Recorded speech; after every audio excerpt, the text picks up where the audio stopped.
إن الحمد لله نحمده ونستعينه ونستغفره ونعوذ بالله من شرور أنفسنا ومن سيئات أعمالنا من يهده الله فلا مضل له ومن يضلل فلا هادي له وأشهد أن لا إله إلا الله وحده لا شريك له وأشهد أن محمدا عبده ورسوله أما بعد فإن خير الحديث كتاب الله وخير الهدي هدي محمد صلى الله عليه وسلم وشر الأمور محدثاتها وكل محدثة بدعة وكل بدعة ضلالة وكل ضلالة في النار.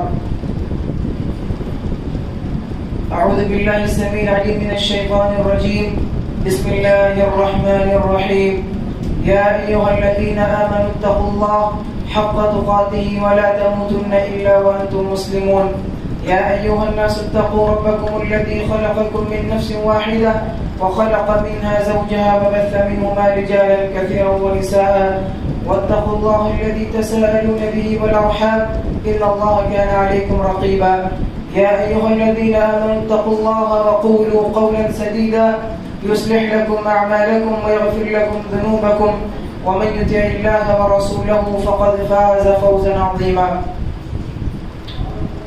رب اشرح لي صدري ويسر لي أمري واحلل عقدة من لساني يفقهوا قولي. سبحانك لا علم لنا إلا ما علمتنا إنك أنت العليم الحكيم. اللهم صل على محمد وعلى آل محمد كما صليت على إبراهيم وعلى آل إبراهيم إنك حميد مجيد. اللهم بارك على محمد وعلى آل محمد كما باركت على إبراهيم وعلى آل إبراهيم إنك حميد مجيد. وقال عز وجل في كتابه العزيز والفرقان الحميد. أعوذ بالله من الشيطان الرجيم. ألهاكم التكاثر حتى زرتم المقابر كلا سوف تعلمون ثم كلا سوف تعلمون كلا لو تعلمون علم اليقين لترون الجحيم ثم لترونها عين اليقين ثم لتسألن يومئذ عن النعيم. ہر قسم کی تعریف و توصیف کبریائی و بڑائی اللہ رب العالمین کے لیے اور درود و سلام نازل ہوں تمام انبیاء اکرام پر، خصوصاً ہمارے آخری نبی جناب محمد رسول اللہ صلی اللہ علیہ وآلہ وسلم پر. ابھی خطبہ مسنہ کے بعد آپ کے سامنے سورۃ التکاثر تیسرے پارے کی سورت ہے، سورہ نمبر 102. قرآن مجید میں سلسلہ وار ترتیب کے اعتبار سے سورہ نمبر 102 ہے، اور نزول کے اعتبار سے یعنی کہ آسمان سے قرآن مجید جو نازل ہوا اس ترتیب کے اعتبار سے یہ سورہ نمبر 16 ہے. اور سورہ تکاثر تیسرے پارے کی ایک چھوٹی سی سورت جس میں 8 آیتیں ہیں اور 1 رکوع ہے.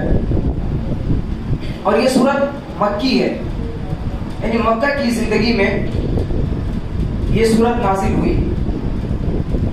اصل مکی اور مدنی سورت کا جو اندازہ لگاتے ہیں اس کے بہت سارے طریقے ہیں کہ کون سی سورتیں مدنی ہوتی ہیں، کون سی سورہ مکہ ہوتی ہے. اس میں سیدھا سا اصول یہ بیان کیا جاتا ہے کہ ہجرت سے پہلے جو سورت نازل کی گئی وہ مکی سورت ہے، اور ہجرت کے بعد جو سورتیں نازل کی گئیں وہ مدنی صورتیں کہلاتی ہیں. یہ سیدھا سا اصول ہے ہم اور آپ کو سمجھنے کے لیے. سورۃ تکاثر شروع میں اللہ رب العالمین ارشاد فرماتے ہیں الہاکم التکاثر حتی زرتم المقابر، کہ زیادہ کی کثرت نے تمہیں غافل کر دیا ہے. حتی زرتم المقابر، یہاں تک کہ تم قبر میں پہنچ گئے. اللہ رب العالمین نے کہا کہ زیادہ کی کثرت اور زیادہ کی طلب اور دنیا کی یہ لالچ انسان کے اندر اتنا زیادہ رچ بس گیا ہے کہ انسان زیادہ کی کثرت کی وجہ سے، زیادتی کی طلب کی وجہ سے غافل ہو گیا. اب اس کی غفلت دنیا میں سمجھ میں نہیں آتی. حتی زرتم المقابر، یہاں تک کہ وہ قبر کی زیارت کر گیا. قبر کے اندر جانے کے بعد جب فرشتہ اٹھاتا ہے، اٹھا کر بٹھاتا ہے، وہاں اس کی جو آنکھ کھلتی ہے در حقیقت اس کی آنکھ وہاں کھلتی ہے. اب وہ وہاں پر غفلت کی نگاہ سے نہیں دیکھتا. اب وہاں اسے ہوش آتا ہے کہ ہم دنیا میں کیوں گئے تھے اور کیا کر کے ہم آئے ہیں. اصل احساس انسان کو قبر میں پہنچنے کے بعد ہوتا ہے، اس سے پہلے کوئی احساس نہیں ہوتا. اس چیز میں دیکھیے، سب سے پہلی چیز اللہ رب العالمین نے کہا کہ زیادہ کی کثرت ہے. کس چیز کی زیادتی نہیں بیان کیا گیا، صرف کہا زیادہ کی کثرت. اس میں علم ہے، ہر وہ علم جو انسان کو غافل کر دے، ایسا علم جو انسان کو غافل کر دے. غیر شرعی تعلیم، جادو سیکھنا جو حرام ہے، شرک کی جو ادویات ہیں، ستاروں کی بارش کی وجہ سے جو بارش ہوتی ہے، جو لوگ عقیدہ رکھتے ہیں، یعنی نجومی اور کہانت اور جادوگری، ایسے علوم کو سیکھنا جس سے انسان دین سے غافل ہو جائے. اتنا زیادہ مال کی خواہش اور تڑپ ہو جانا کہ انسان اس کی چکر میں دین کو بھول جائے. کسی بھی چیز کو دنیا میں جتنی بھی چیزیں ہیں جس کے لیے انسان تڑپتا ہے، اس کی خواہش ہوتی ہے، وہ تمام چیزیں التکاثر میں شامل ہیں. الہاکم التکاثر حتی زرتم المقابر. اب یہاں پر جو چیز غور کرنے کی اور سمجھنے کی یہ ہے کہ اللہ رب العالمین نے اس آیت میں تو بیان کیا کہ زیادہ کی کثرت، اور اللہ کے نبی صلی اللہ علیہ وسلم نے اس کی وضاحت کی ایک حدیث کے ذریعے سے. صحیح بخاری کی وہ حدیث نمبر 6420، اللہ کے نبی صلی اللہ علیہ وسلم فرماتے ہیں لا یزال قلب الکبیر شابا فتنتین وطول العمل حب الدنیا وطول العمل. کہ انسان جیسے جیسے بوڑھا ہوتا ہے، اپنی عمر کو گزار رہا ہوتا ہے، جوانی سے وہ بڑھاپے کی طرف جاتا ہے، لیکن اس کا دل جو ہوتا ہے اس کا دل نوجوان ہوتا جاتا ہے. انسان کا جسم بوڑھا ہو رہا ہے لیکن انسان کا دل نوجوان ہوتا ہے. کن چیزوں میں؟ فرمایا فسنتین، دو چیزوں میں، حب الدنیا وطول العمل. جیسے جیسے انسان بوڑھا ہوتا ہے دنیا کی محبت اس کے اندر بیٹھتی جاتی ہے، کیونکہ دنیا سے پرانا رشتہ ہوتا ہے، تو اس وجہ سے وہ دنیا کو پسند کرنے لگتا ہے اور موت کو ناپسندیدہ سمجھتا ہے. وطول العمل، دوسری چیز جو انسان کے دل جو جوان ہوتا ہے بوڑھا ہونے کے باوجود، وہ ہے لمبی لمبی آرزوئیں اور خواہش. ہم یہ کر لیں گے، ہم وہ کر لیں گے، ابھی تو زندگی ہے، ہم اپنے بچوں کے لیے پلاننگ، گھر کے لیے پلاننگ، ہم ایسی ایسی چیزیں انسان سوچ لیتا ہے بسا اوقات جو اس کے بس کی بات ہے. اور پلاننگ کرنا غلط نہیں ہے، آگے کے بارے میں سوچنا غلط نہیں ہے، صحیح ہے. اسلام تعلیم دیتا ہے کہ آگے کے بارے میں سوچو، لیکن اس کے لیے کنڈیشنز ہیں، شرائط ہیں، اور انسان کی خواہش اتنی زیادہ نہ ہو کہ آخرت غافل ہو جائے. اب مقصد یہی ہے. تو دو چیزیں، دنیا کی محبت اور پھر کیا ہے، اس طریقے سے انسان کی لمبی لمبی آرزویں یہ کبھی ختم نہیں ہوتی، لیکن انسان ختم ہو جاتا ہے اور قبر پہ پہنچ جاتا ہے. زرتم المقابر میں دیکھیں اللہ رب العالمین نے کیا کہا؟ مقابر، یعنی کہ یہ قبر نہیں کہا کہ ایک قبر میں انسان پہنچ جاتا ہے. قبر کی جمع آتی ہے قبور، یعنی کہ قبرستان، اور قبور کی بھی جو جمع لائی جاتی ہے وہ مقابر، یعنی قبرستان کی جمع. قبر کی جمع قبور، بہت ساری قبریں، اور مقابر کے مطلب ہوتا ہے کہ بہت سارے قبرستان، یعنی کہ دنیا میں جتنے قبرستان ہیں تمام قبرستانوں میں تمہاری طرح لوگ پڑے ہوئے ہیں، سوئے ہوئے ہیں، انتقال کر کے جا چکے ہیں. یہ اس لیے کہا گیا تاکہ سننے والا اور پڑھنے والا اس آیت کو سن کر کے ڈرے اور خوف کھائے کہ قبرستان کے بارے میں اللہ رب العالمین بات کر رہے ہیں. اس طریقے سے عمر بن میمون ایک تابعی ہیں، اسلاف سلف گزرے ہیں، ان کے پاس عمر بن عبد العزیز رحمہ اللہ، جن کو پانچواں خلیفہ کہا جاتا ہے،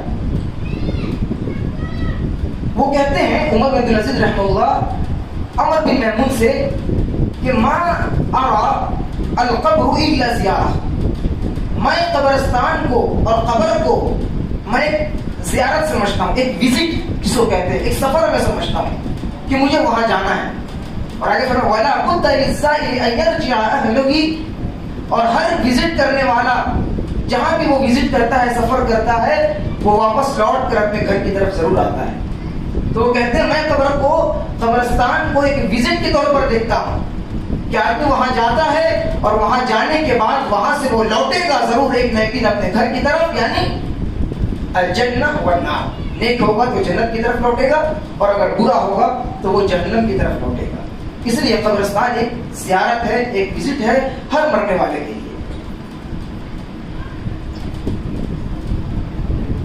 اب انسان الہاکم التکاثر کی تفسیر میں اگر آپ دیکھیں تو اس میں ایک نقطہ یہ بھی ہے، اللہ رب العالمین نے کہا الہاکم التکاثر، زیادہ کی کثرت، دنیا کی پیش بہا طلب اور ناجائز طلب انسان کو غافل کر دیا. ایک سوال یہاں پیدا ہوتا ہے کس چیز سے غافل کیا؟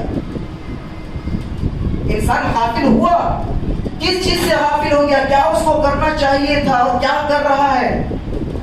تو اس کے بارے میں یہاں محذوف ہے جو چیز بیان کیا گیا وہ ہم آپ جانتے ہیں، وہ ہے مقصد زندگی. انسان دنیا میں آنے کے مقصد سے وہ غافل ہو گیا اور اس مقصد کو بھلا کر کے پوری دنیا سمیٹنے اور لوٹنے کے چکر میں. سب سے پہلی چیز وما خلقت الجن والانس الا ليعبدون، سورہ زاریات آیت نمبر 56، کہ میں نے تمہیں انسانوں یعنی انسانوں اور جنوں کو میں نے صرف اور صرف اپنی ہی عبادت کے لیے پیدا کیا، اور یہ پیدا کرنے کا، دنیا میں آنے کا یہ اصل مقصد ہے. اب اس کو سمجھیے گا، بہت سے لوگ اس کو سمجھنے میں غلطی کرتے ہیں اور ایڈکٹ ہو جاتے ہیں کہ کیا ہم صرف عبادت ہی کریں؟ کام کاج ہے، گھر بار ہے، بیوی بچے ہیں، سب کو کھلانا ہے، کمانا ہے، دکھنا ہے، باندھنا ہے اور ان کو پالنا ہے، پوسنا ہے، بہت سارے کام ہیں. اس کا سیدھا اصول اور مفہوم یہ ہے کہ اللہ رب العالمین نے دنیا میں ہمیں بھیجا ہے تو عبادت کے لیے. ایاک نعبد و ایاک نستعین، اے اللہ ہم تیری ہی عبادت کرتے ہیں اور تجھ ہی سے مدد طلب کرتے ہیں. اب کس چیز میں مدد طلب کرتے ہیں؟ ہر ایک چیز میں، دنیا کی جو بھی ضرورتیں ہیں، روزی روٹی کا مسئلہ ہو، اولاد کا مسئلہ ہو، کاروبار کا مسئلہ ہو، انسان کی بھلائی کا مسئلہ ہو، خیر و عافیت کا مسئلہ ہو، ہر چیز میں ہم تیری کیا کرتے ہیں؟ تجھ ہی سے مدد طلب کرتے ہیں. کیا مطلب؟ اصل مقصد عبادت ہے. انسان مدد طلب کر رہا ہے، انسان اللہ سے روزی مانگ رہا ہے تاکہ وہ روزی کما کر کے اللہ کی عبادت کرے. اللہ سے عافیت کا سوال کر رہا ہے تاکہ اسے عافیت ملے تو اللہ کی عبادت کرے.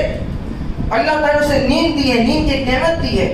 سونا ضروری ہے لیکن سو اس لیے رہا ہے تاکہ سو کر اٹھنے کے بعد ہم عبادت کریں.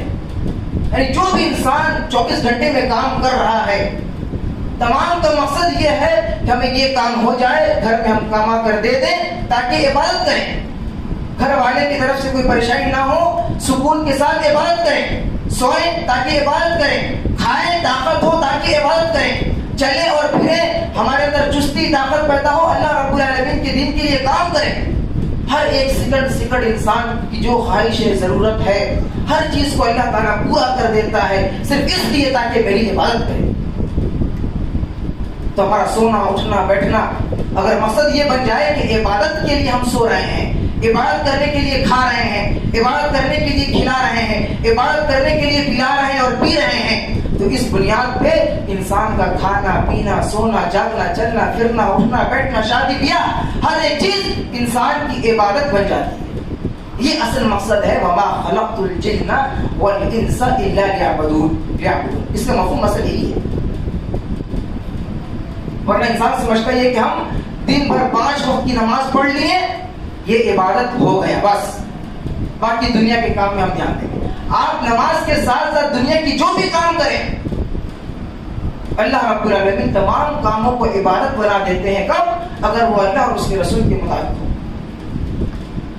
یہ سیدھا سا اصول. انسان اس طرح سے 24 گھنٹے اپنی زندگی کا ہر سیکنڈ عبادت میں گزار دیتا ہے، گزار سکتا ہے. تو یہ ہے اللہ رب العالمین نے کہا الہاکم التکاثر، زیادہ کی کثرت نے انسان کو اس کے اصل مقصد سے غافل کر دیا. اب اس کا اصل مقصد یاد کب آتا ہے؟ حتی زرتم المقابر، جب وہ قبرستانوں میں قبر میں پہنچ جاتا ہے تو اسے یاد آتا ہے کہ ہاں ہمیں کیا کرنا چاہیے تھا اور یاد کر کے آئے. آگے دیکھیں، یہ چیز غور کریں کہ آج دنیا میں انسان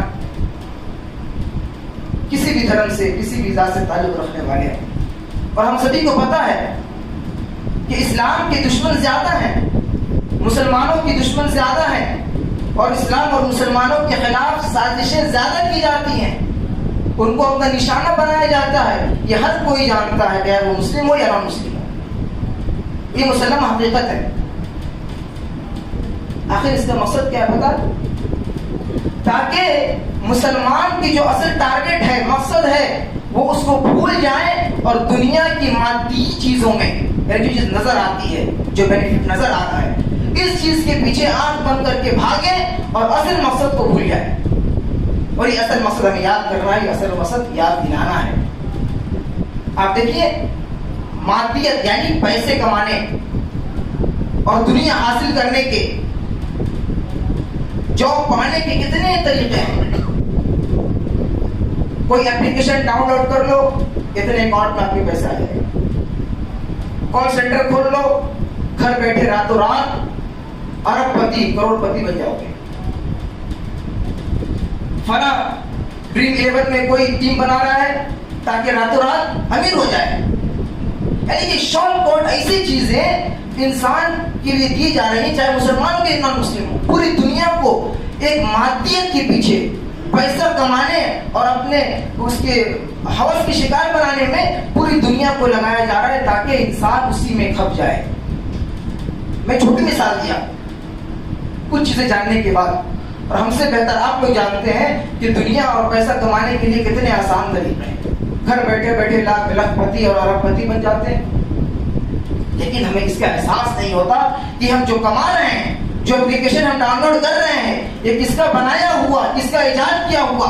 ہم یہ کما رہے ہیں تو کہاں سے یہ حلال ہو رہا ہے یا حرام ہو رہا ہے. کال سینٹر میں جس سے ہم بات کر رہے ہیں، جھوٹ بول رہے ہیں، دھوکہ دے رہے ہیں، یہ حلال ہوا کہ حرام ہوا. تاکہ مسلمان ان چیزوں میں پڑ کر کے اپنی عاقبت کو خراب کر لے. اب جو حرام کھائے گا، حلال کی فکر نہ ہو، حرام کی فکر نہ ہو، حرام کھائے حلال سے نہ، حلال کو اختیار نہ کرے، تو اس کی عبادتیں بیکار، دعا بیکار، توحید بیکار، اس کا بہت ساری چیزیں ہیں. کیونکہ شرط بتایا گیا کہ جب تک انسان کا رزق حلال نہیں ہوتا تو انسان کی عبادات، دعائیں، نیکیاں کوئی چیز قبول نہیں ہوتی. یہاں تک ایسے لوگوں کی شادیوں میں جانا منع ہے جس کا مال حرام کا ہو. آپ کو پتا ہے کہ اس کا مال حرام کا ہے، کال سینٹر میں کام کرتا ہے یا کسی بینک سے ایسی چیز سے جڑا ہوا ہے جس میں اس میں وہ کام کر رہا ہے. ایسے لوگوں کو شادیوں میں بھی جانا حرام ہے، نہیں جا سکتے، اور اس کے کھانے کو آپ کھا نہیں سکتے. تو یہاں تک اسلام تعلیم دیتا ہے کہ دنیا کمانے میں، دنیا کو حاصل کرنے میں انسان کیا کرے، محتاط رہے اور دھیان دے کہ کہاں سے وہ کما رہا ہے، کیسے کما رہا ہے، کیا کھا رہا ہے، کیا پی رہا ہے، کہاں سے آ رہا ہے. یہ سب سے اہم چیز ہے توحید کے بعد. توحید تو اصل ہے ہی. توحید کے بعد اپنی عبادتوں کو برقرار رکھنے کے لیے، اپنی عبادتوں کو قائم رکھنے کے لیے سب سے اہم چیز کیا ہے؟ روزی روٹی اور پیسہ آنے کی جو ذرائع ہیں، کہاں سے پیسہ آ رہا ہے، یہ اصل چیز ہے. اسے اللہ رب العالمین نے کہا الہاکم التکاثر، زیادہ کی کثرت نے، کہیں سے بھی آئے، کیسے بھی آئے، زیادہ آئے، تمہیں غافل کر دیا ہے، اصل مقصد سے تمہیں بھلا بیٹھا ہے. حتی زرتم المقابر، یہاں تک کہ تم قبرستان پہنچ گئے. آگے کلا سوف تعلمون ثم کلا سوف تعلمون. ہرگز نہیں، کلا کے معنی ہوتے ہیں ہرگز نہیں. ایک معنی آتا ہے اللہ کے معنی میں، خبردار، الرٹ ہو جاؤ. کلا سوف تعلمون، ان قریب تمہیں معلوم ہو جائے گا، تم جان لو گے. ثم کلا سوف تعلمون، پھر اسی بات کو ریپیٹ کیا جا رہا ہے. کلا سوف تعلمون، تم جان لو گے. ثم کلا سوف تعلمون، پھر ان قریب تم جان لو گے. یہاں 2 مرتبہ اللہ رب العالمین نے کہا سورہ میں کہ تم جان لو گے. اس کے بارے میں مفسرین کہتے ہیں کہ پہلی مرتبہ انسان اپنی قبر میں اپنی چیزوں کو جان لے گا کہ میرا کیا ہوگا. اگر نیک ہے تو جنت دکھایا جائے گا, برا ہے تو جہنم دکھایا جائے گا. یعنی کہ قبر میں اسے جان لیا, قبر میں اسے پتا چل گیا کہ وہ کیا ملا اس کو. ثم کلا سوف تعلمون, پھر وہ دوبارہ جان لے گا. یعنی جب قبر سے اٹھے گا میدان محشر میں تو قیامت کے دن اسے معلوم ہو جائے گا کہ نامہ اعمال میرے کس ہاتھ میں ملا ہے, مجھے جنت ملنے والی ہے یا مجھے جہنم ملنے والی ہے, اسے اس کا پتہ چل جائے گا. تو 2 مرتبہ کہا تھا رب العالمین نے. اس کی توجیہ ہے کہ قبر میں ایک بار دیکھے گا اپنی آخرت, اپنی عاقبت کیا انجام ہوا, اور پھر آخرت کے دن اپنے انجام کو اور اپنی عاقبت کو دیکھے گا کہ میرے ساتھ کیا ہوا. اب یہاں پر یہ چیز غور کرنے کی اور سمجھنے کی ہے کہ انسان جب نشے میں دھت ہو جاتا ہے اور زیادتی کی کثرت میں اندھا ہو جاتا ہے, اسے لاکھ سمجھانے بتانے کے باوجود انسان ہوش نہیں آتا. کل کریں گے, کل کرتے کرتے قبر میں پہنچ جاتا ہے. کہ حتی زرتم المقابر, یہاں بھی ٹھیک کر لیں گے قبر میں پہنچ جاتا ہے. ایک حدیث دیکھیں, اللہ کے نبی صلی اللہ علیہ وآلہ وسلم فرماتے ہیں, صحیح مسلم کی روایت ہے, لو كان ابن آدم واديان من ذهب لابتغى ثالثا. ابن آدم ایسا ہے, جیسے مسلم کی حدیث نمبر 1050 کہ اگر ابن آدم کو پوری وادی بھر کر, وادیان من ذهب, 2 وادی یعنی 2 علاقہ.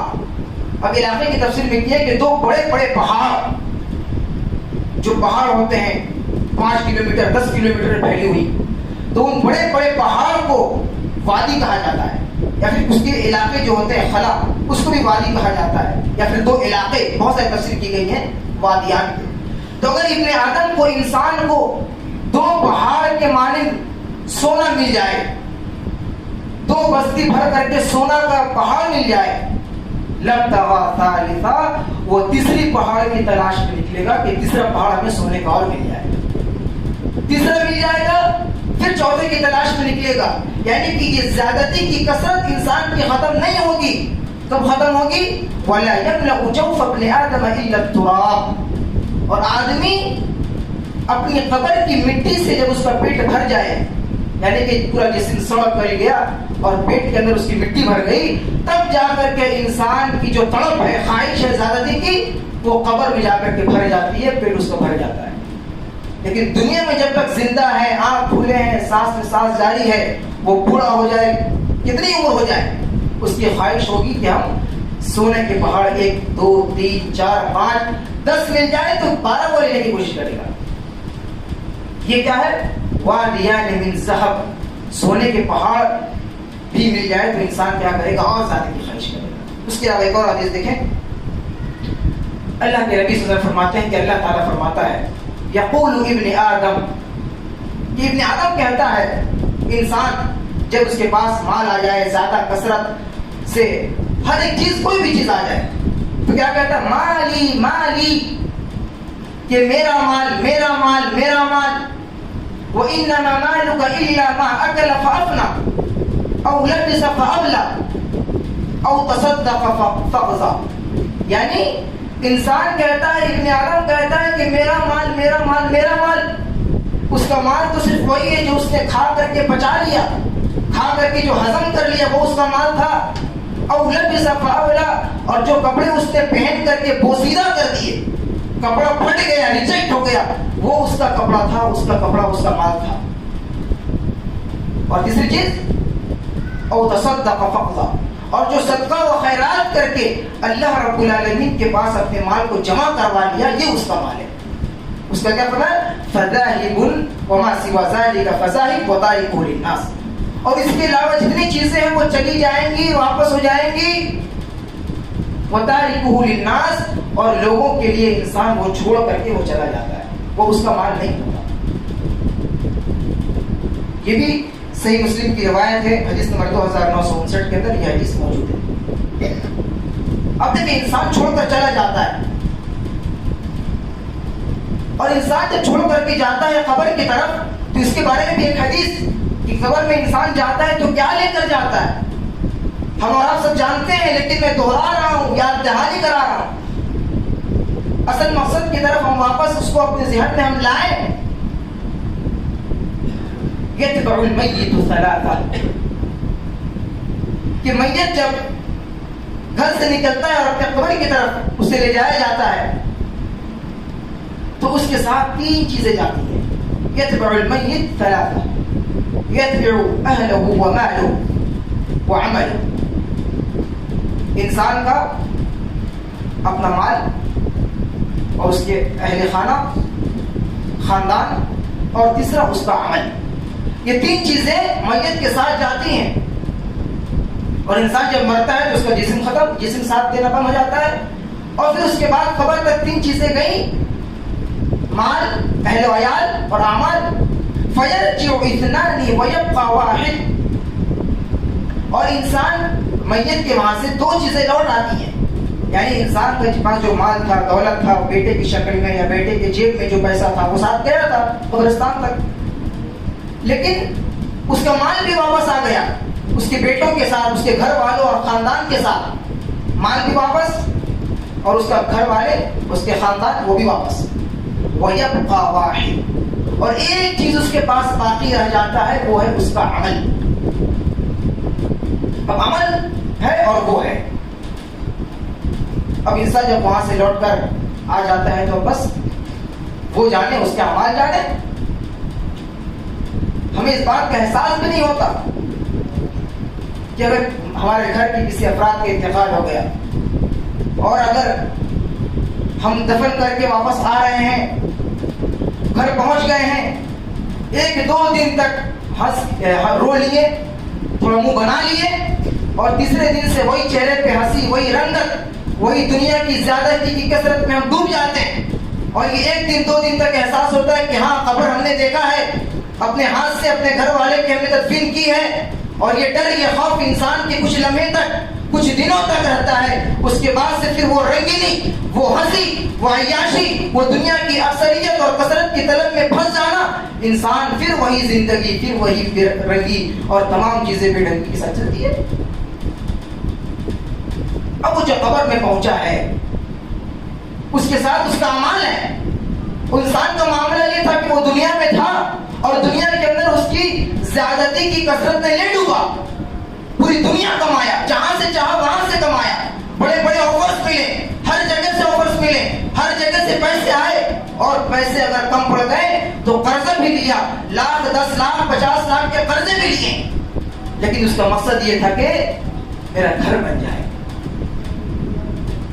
میرے بچوں کے لیے، اگلے جنریشن کے لیے بینک بیلنس میں کچھ پیسے اکٹھے ہو جائیں۔ سب کچھ اپنے اولاد کے لیے لٹا دیتا ہے اور زندگی کو کھپا دیتا ہے، اور دھوپ نہیں دیکھتا، بارش نہیں دیکھتا، وہ محنت کر کے اور تمام چیزیں کر کے اور ہر اعتبار سے کوشش کر کے تمام چیزوں کو سیٹ کر دیتا ہے، اور اپنی آنکھوں سے دیکھتا ہے کہ ہاں ہمارے بچے سیٹ ہو گئے، ہمارا گھر بن گیا، بچوں کے لیے تمام چیزیں لگ گئی۔ اب انسان اس وقت مرتا ہے، اب وہ پیسے کہاں سے کمایا تھا، حلال تھا کہ حرام تھا، تمام چیزیں کس سے قرض لیے ہیں، اس کے اولاد کو پتہ نہیں کہ کس سے قرض لیا ہے۔ اب وہ قبر میں پہنچنے کے بعد جب گھر والے، اس کے اموال اور اس کے اولاد واپس لوٹتے ہیں، اب انسان کے پاس عمل ہوتا ہے، اور انسان بعض روایت کے مطابق جو مردہ ہوتا ہے میت، وہ اپنے لوگوں کی جو واپس لوٹتے ہیں ان کی آواز کو بھی سنتا ہے، پیر کی جو چپلش ہوتی ہے، چپل جو چلتا ہے اس کی آہٹ کو بھی ایک مردہ قبر کے اندر سنتا ہے۔ اب کسی کو توفیق نہیں ہے، صرف یہ ذہن میں ہے کہ کب ہم مٹی دیں، تدفین کریں اور ہم جلدی سے بھاگیں۔ اسے پتہ نہیں ہے کہ وہاں میت اس وقت دعا کی ضرورت ہے۔ اگر جنازے کی نماز 2 سے 3 منٹ 4 منٹ ہو جائے، لوگ بور ہو جاتے ہیں، اتنی لمبی نماز جنازہ آخر ایسے کیسے؟ وہ میت کے لیے جو وقت ہوتا ہے وہ دعا کا طلبگار ہوتا ہے، دعا کی ضرورت ہوتی ہے۔ اللہ کے نبی صلی اللہ علیہ وسلم کی حدیث ہے کہ جب رخصت کرو میت کو دعاؤں کے ساتھ اور اس کی بخشش کے ساتھ اسے رخصت کرو۔ اس کے آخری گھر تک پہنچاؤ اور دفن کرنے کے بعد وہاں پر ٹھہر کر کے اتنی دیر تک دعا کرو کہ جتنے دیر ایک اونٹ کو لایا جاتا ہے، اسے نہر کیا جاتا ہے، اس کے گوشت کو کاٹا جاتا ہے اور تقسیم کیا جاتا ہے. ایک جو پروسیس ہے اونٹ کو نہر کرنے اور گوشت کاٹنے اور اس کو تقسیم کرنے بنانے، تو اس کی اگر وقفہ آپ دیکھیں تقریباً 1.5 گھنٹہ 2 گھنٹہ آرام سے آپ لے. وہاں تک چاہیے کہ آپ اس وقت تک اپنی میت کے لیے دعا کریں. لیکن کسی کو فرصت نہیں، کم مٹی دیں، ہاتھ جھاڑیں اور نکلے قبرستان سے. ہمیں بھی اور خواہش ہے بھی بہت ساری چیزیں باقی ہیں. اللہ رب العالمین قدموں کی آہٹ کو سنا دیتا ہے کہ دیکھ جس کے لیے تو دنیا کے اندر بہت زیادہ مال کی طرف میں تھا، دنیا کمانے کے چکر میں تھا، اور تم نے اتنے لوگوں سے قرض بھی لیے تھے، آج وہ سب تجھے چھوڑ کر جا رہے ہیں. اب تیرے پاس کیا ہے؟ اب یہ بے حس اگر علم نہ ہو، دینی تعلیم نہ ہو، وہ گھر آئیں گے، کچھ وقت رو لیں گے، یہ احساس نہیں ہوگا کہ باپ کے ساتھ قبر میں کیا ہو رہا ہوگا. اس نے کس سے قرض لیا نہیں لیا، اس کا کسی اولاد کو احساس نہیں ہوگا. اگر کوئی قرضدار آ جائے کہ آپ کے والد صاحب نے مجھ سے اتنے پیسے لیے تھے، آپ پیسے لوٹا دیجیے، نہیں دے گا وہ الا ماشاء اللہ.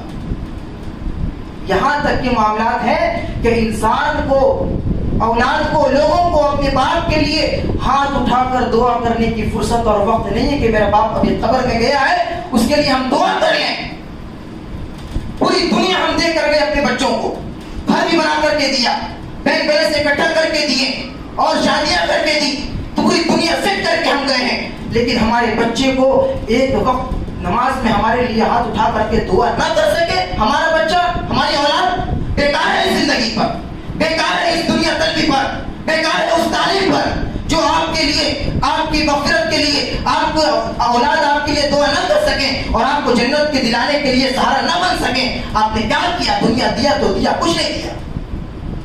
جب تک اپنے بچوں کو یہ نہ سکھائے کہ میرے لیے بیٹا مرنے کے بعد دعا بھی کر لینا، راتوں میں اٹھ کر کے مجھے یاد کر لینا، میرے لیے دعا کر لینا، رب العالمین سے مغفرت مانگ لینا. جب تو میرے لیے دعا کرے گا تیرے بچے بھی تیرے لیے دعا کریں گے، اور یہ سلسلہ چلتا ہے. اور اللہ رب العالمین کی مغفرت، اللہ رب العالمین کی رحمت جوش میں آتی ہے اور کہتی ہے کہ دیکھو تمہارے پاس یہ نیک اعمال بڑھتے جا رہے ہیں. انسان پریشان ہوگا، اللہ میں نے یہ کام تو نہیں کیے دنیا میں. اللہ رب العالمین کہے گا تم نے یہ کام نہیں کیے، لیکن تیرے مرنے کے بعد تیرے اولاد جو نیک تھے انہوں نے تیرے لیے اتنی دعائیں کی کہ آج تیرے لیے اتنی زیادہ نہیں. دعاؤں سے اللہ رب العالمین تقدیر بدل دیتے ہیں. تو دعاؤں سے اللہ رب العالمین بہت زیادہ خوش ہوتے ہیں اور اپنے بڑے سے بڑے گنہگار بندوں کو اللہ رب العالمین یوں ہی معاف کر دیتے ہیں. اس لیے دعا کرنا چاہیے اللہم حاسبنی حسابا یسیرا، اے اللہ تو ہمارا آسان حساب لے، مشکل حساب نہیں. آسان حساب کے بارے میں پوچھا گیا، عائشہ رضی اللہ عنہ پوچھتی ہے کہا کہ آسان حساب کیجیے وہ کہ اللہ رب العالمین پردے کے پیچھے لے جائے اور کہے تم نے یہ گناہ کیے تھے، تم نے یہ گناہ کیے تھے، تم نے یہ کیے تھے. وہ کہے ہاں اللہ ہم نے یہ کیا تھا، یہ کیا تھا. اللہ کہے ٹھیک ہے ہم اس کو معاف کرتے ہیں، تم جنت میں چلے جاؤ. یہ آسان حساب. لیکن جب اللہ رب العالمین کسی سے پوچھ لے کہ تم نے یہ کیوں کیا، بس ختم. اب یہاں سے یہ حساب سختی میں تبدیل ہو گئی، بدل گئی. اس لیے میرے بھائی اور دوستو اصل مقصد یہ ہے کہ ہم دین کے لیے تیار ہوں، اپنے بچوں کو تیار کریں، اپنے مغفرت کے لیے دعا کرنے والوں کو بتا کر جائیں کہ میرے مرنے کے بعد دعا کرنا. یہ تو ہم بتاتے نہیں، ہمارے خیال میں بھی نہیں آتا.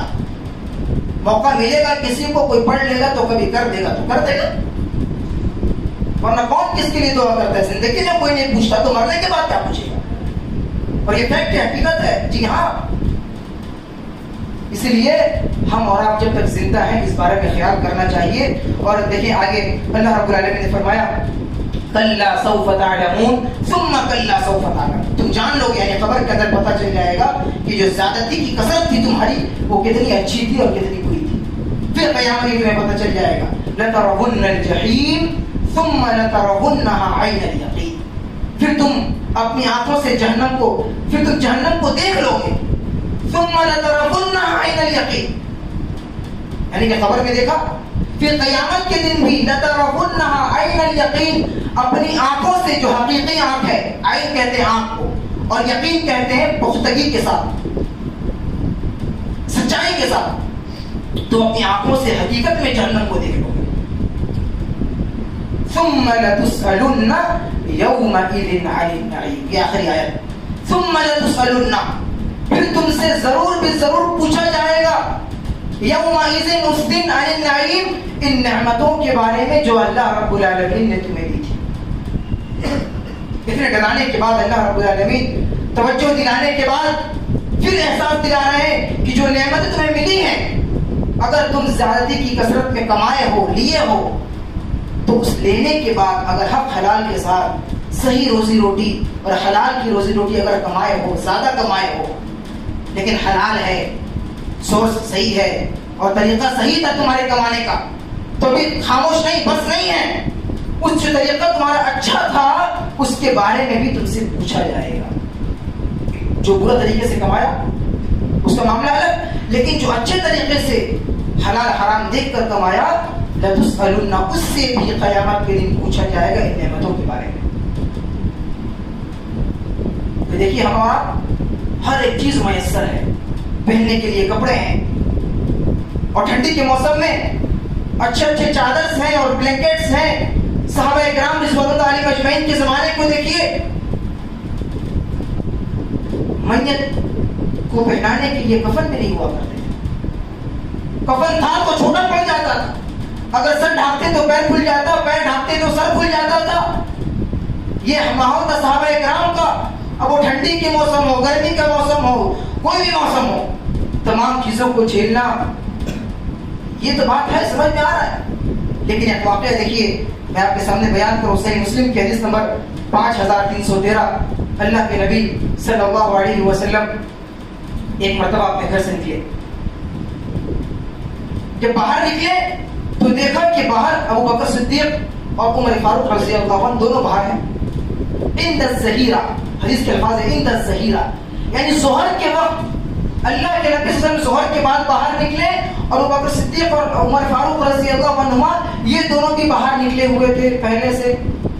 اللہ کے نبی فرمایا ما اخرجکما من بیوتکما من هذه الساعة، اے ابو بکر اور عمر، تم دونوں اس وقت باہر کیوں نکلے ہو؟ یہ تو ایسا وقت ہے کہ سب لوگ اپنے گھروں میں کھا پی کر آرام سے سوتے ہیں، آرام کرتے ہیں. تم اتنی دوپہر کے وقت، ظہر کے وقت باہر کیوں نکلے ہو؟ انہوں نے کہا ما اخرجکما من بیوتکما الا الجوع. اللہ کے نبی صلی اللہ علیہ وسلم، ہم دونوں باہر اس لیے نکلے ہیں کیونکہ ہمیں بہت سخت کی بھوک لگی ہے، کھانے پینے کو میسر نہیں ہے. باہر نکلے ہیں تاکہ کوئی ہمیں کھلا دے پلا دے، کھانے پینے کا کچھ ہے ہی نہیں. لوگوں کے پاس کھانا پینا تھا تو وہ کھا پی کر آرام سے سوئے، لیکن ہمارے پاس کچھ نہیں تھا. اللہ کے نبی صلی اللہ علیہ وآلہ وسلم فرماتے ہیں اللہ کی قسم کہ جس چیز نے تم لوگوں کو باہر نکالا، مجھے بھی اسی چیز نے گھر سے باہر نکالا. یعنی میں بھی بھوکا ہوں، تم بھوکے ہو کر باہر نکلے ہو کھانے کی تلاش میں، میں بھی بھوکا اور پیاسا ہوں، مجھے بھی کھانے اور پینے کی ضرورت ہے، لہٰذا میں اسی وجہ سے باہر نکلا ہوں، کوئی مجھے کھلا دے اور پلا دے. غور کیجیے، پورے کرۂ ارض میں، پوری زمین میں، پوری کائنات میں انبیاء کرام علیہ السلام کے بعد ایک نبی محمد رسول اللہ صلی اللہ علیہ وسلم، اور ان کے ساتھ سب سے عظیم ہستی پوری دنیا کے ابو بکر صدیق، عمر فاروق رضی اللہ عنہما، دنیا کے عظیم ترین انسان. ان کا حال یہ ہے کہ گھر میں کھانے اور پینے کے لیے نہیں ہے، بھوک کے مارے گھر سے باہر نکل گئے. کوئی راستے مل جائے، کوئی پوچھ لے خبر خیریت. بعض صحابہ کرام ابو بکر رضی اللہ عنہ کے بارے میں آتا ہے کہ وہ مسجد سے نکلتے اور کسی بازار کے راستے میں بیٹھ جاتے، کسی راستے میں بیٹھ جاتے، اور کوئی بھی آدمی وہاں سے گزرتا اسے پوچھتے کہ مجھے یہ بتائیے یہ آیت کہاں ہے. یعنی پوچھتے، سوال کرتے کہ یہ آیت کہاں ہے، بتاتا یہ آیت اس بارے میں ہے. اولئک علی ھدی من ربہم، یہ پہلے بارے میں ہے. انہیں پتا تھا کہ پہلے بارے میں، لیکن پھر بھی پوچھ رہے ہیں لوگوں سے. کیوں؟ دراصل مقصد یہ ہے کہ ہم بھوکے ہیں، ہم تم سے آیت پوچھ رہے ہیں کہ بتا دو، اور تم خبر خیر لینے کے لیے تھوڑا پوچھ بھی لو کہ کھانا کھائے ہو کہ نہیں کھائے ہو. وہ ڈائریکٹ نہیں کر رہے کہ مجھے اپنے گھر لے چلو کھلاؤ، وہ قرآن کے لیے سوال کر رہے ہیں کہ یہ آیت کہاں ہے. قرآن وہ کہتے ہیں یہ فلاں بارے میں ہے، اور کہتے آگے نکل جاتے. صحابہ کرام کی جماعت نکل جاتی، وہ بتاتی کہ آیت یہ آیت یہاں ہے. اللہ کے نبی صلی اللہ علیہ وسلم جو امت کے ہمدرد تھے، امت کے خیرخواہ تھے، امت کی باریکیوں کو اور تمام چیزوں کو سمجھتے تھے، اللہ کے نبی صلی اللہ علیہ وسلم سے بھی صحابی پوچھتے ہیں. اللہ کے نبی صلی اللہ علیہ وسلم فرمایا کہ تم نے کچھ کھایا؟ ابھی سے دلیل لے پکڑے کہ اللہ کے نبی عالم الغیب تھے، لیکن اللہ کے نبی صلی اللہ علیہ وسلم اپنے ساتھیوں اپنے اصحاب کی اتنی زیادہ خبر گیری رکھتے تھے، اللہ کے نبی کو پتا تھا کس کے گھر میں کھانا آج ہوگا کہ نہیں ہوگا، اور انسان کہاں سے یہ کماتا ہے، اس کی کاروبار کیا ہے، ہر لوگوں کی نگرانی، ہر لوگوں کا لسٹ اللہ کے نبی کے پاس موجود تھا. اسے تو لے کھانا کھایا پھر لے جاتے ساتھ میں کھانا کھلوایا. تو پھر واقعی یہ ہوا اور بکر صدیق عمر فاروق رضی اللہ عنہما اور اللہ کے نبی صلی اللہ علیہ وسلم تینوں نکلے، ایک صحابی کے گھر گئے. وہ صحابی باہر گئے ہوئے تھے پانی لانے کے لیے، تو ان کی بیوی نے کہا کہ آپ آئیے بیٹھیے، میرے شوہر باہر گئے پانی لانے، وہ لے کر آ رہے. پھر وہ آتے ہیں صحابی، دیکھتے ہیں اللہ کے نبی صلی اللہ علیہ وسلم ابو بکر عمر فاروق رضی اللہ عنہما، وہ کہتے ہیں کہ اللہ کا شکر ہے پوری زمین میں سب سے خوبصورت اور سب سے اچھے مہمان آج میرے گھر میں، اس سے بہتر مہمان کسی کے گھر میں آج نہیں ہے، یہ مجھے اللہ کا شکر ادا کرتا ہوں. پھر وہ کیا کرتے ہیں، کھجور دیتے ہیں، پھر وہ کھجور کھاتے ہیں، پھر جا کر کے وہ بکری ذبح کرتے ہیں اور لا کر کے پروستے ہیں اور لوگ بیٹھ کے کھانا کھاتے ہیں. اس کے بعد اتنے بھوک کے عالم میں وہ گھر سے نکلے تھے ظہر کے وقت، مشکل سے کہیں سے کھانا مل گیا اور کھانا کھا لیے. اس کے بعد اللہ کے نبی صلی اللہ علیہ وسلم کیا فرماتے ہیں، والذی نفسی بیدی، کہ قسم ہے اس ذات کی جس کے ہاتھ میں میری جان ہے، ثم لتسألن عن هذا النعیم یوم القیامہ، ابھی جو تم اپنی بھوک اور اتنی تکلیف اتنی شدت کے بعد تمہیں تھوڑا سا جو کھانا مل گیا ہے، لتسألن عن هذا النعیم یوم القیامہ، اس نعمت کے بارے میں بھی اللہ رب العالمین قیامت کے لیے تم سے پوچھے گا. اتنے عظیم ہستیاں اللہ کے نبی سے فرما رہے ہیں کہ ہم جو کھانا بھی کھائیں اللہ رب العالمین اس نعمت کے بارے میں ہم سے سوال کرے گا اور پوچھے گا. اور آج جائزے لے لیجیے، آگے کہنے کی کوئی ضرورت نہیں ہے.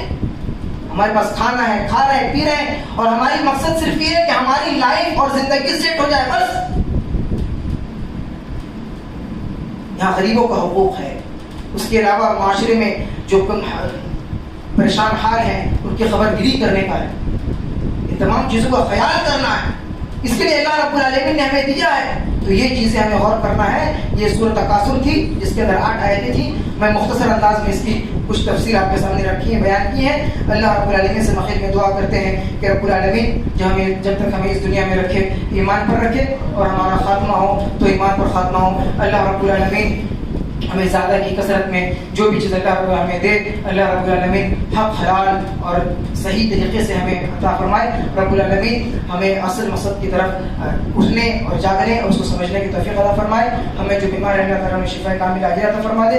ہمیں جو قرض دار اللہ تعالیٰ قرض ادا کرنے کی توفیق عطا فرما دے. آمین. اقول قولی هذا واستغفر الله لي ولكم ولسائر المسلمين فاستغفروه من كل ذنب انه هو الغفور الرحيم.